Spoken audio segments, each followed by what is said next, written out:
World News in 5. Right now.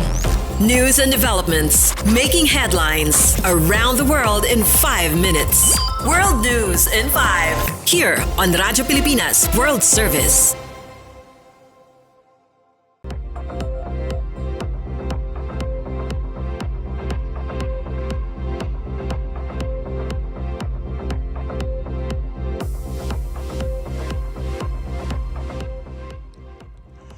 Good day. This is World News in 5 here on Radyo Pilipinas World Service. Republican Donald Trump has been officially sworn in as the 47th President of the United States on Monday, promising to deliver on his campaign promises. In his inaugural speech, Trump said he would declare a national emergency on the entry of migrants in the country. The 78-year-old U.S. president said he would close down the U.S.-Mexico border to the southwest to prevent Central American countries and elsewhere from entering the country to seek employment. Trump said he would enforce a stay-in-Mexico policy for migrants looking for asylum in the U.S. and declare Mexican drug cartels as foreign terrorists. President Trump also vowed to thwart efforts to socially engineer race and gender into every aspect of public and private life by creating a country that is colorblind and merit-based.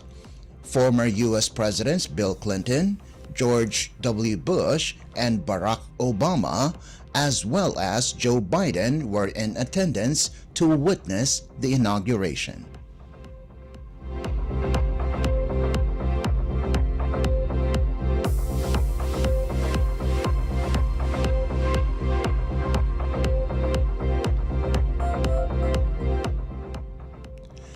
Death toll from a gasoline tanker explosion in the north-central state of Nigeria has risen to 86, with about 50 other people sustaining burns. The country's National Emergency Management Agency, or NEMA, said the explosion victims are being treated in various local hospitals. NEMA spokesperson Manzo Ezekiel said a mass burial has been conducted where the people that died at the scene of the incident have been put to rest.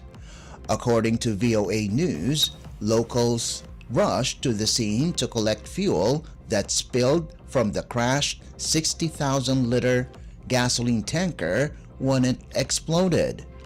The incident has been ramping up in the past months, with the most recent in October last year, where 170 people were killed in a similar incident in northern Jigawa State.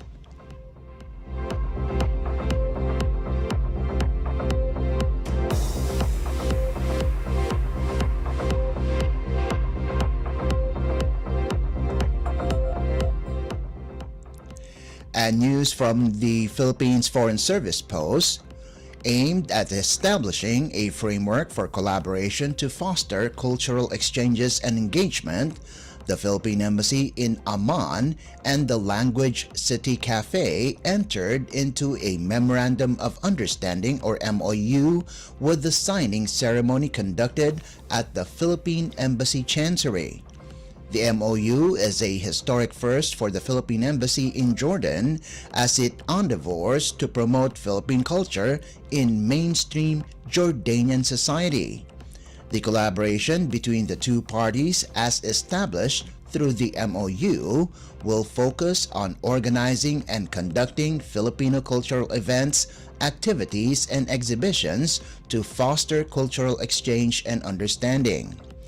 Joining Ambassador Wilfredo Santos were Second Secretary and Consul Angeli Payumo, Third Secretary and Vice Consul Sheila Marie Andales, Cultural Officer Rachel Pomorada. Signing on behalf of Language City Cafe is its General Manager, Mr. Asim Ahmad Al-Khatib. He was joined by Ms. Badia Hani Abdul Karim, the Commercial and Legal Director of Language City Cafe, and Attorney Odi Al-Khatib.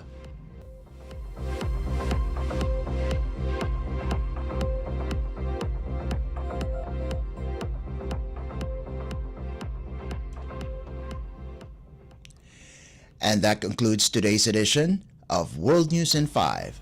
For Radyo Pilipinas World Service, this is Leo Magpayo. Good day. World News in 5. Right now. News and developments making headlines around the world in 5 minutes. World News in 5. Here on Radyo Pilipinas World Service.